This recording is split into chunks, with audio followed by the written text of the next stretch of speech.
Uydagi havo tozalashning eng oddiy usulini ko'rsatamiz. Konditsioner hammani uyda bo'lsa kerak. Oddiy konditsionerda ham bor bu ventilyator, ya'ni fen funksiyasiga qo'yib qo'ysak, bu konditsionerlar hammasi ko'chadan havo olmaydi.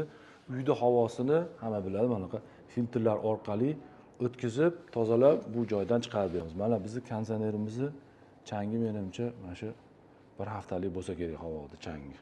Oddiy ventilyator funksiyasida. Konditsionerlarda kamida 2 qavat shunaqa havo tozalovchi filtri bo'ladi.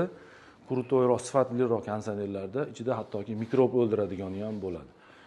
Shunaqa texnikalar aytamiz, u texnikani biz 50% ni ham ishlatmaymiz, olib deymiz-ku. A'zo bo'lib qo'yinglar, obuna bo'linglar, shunaqa texnikani foydali tomonlarini ko'rsatamiz.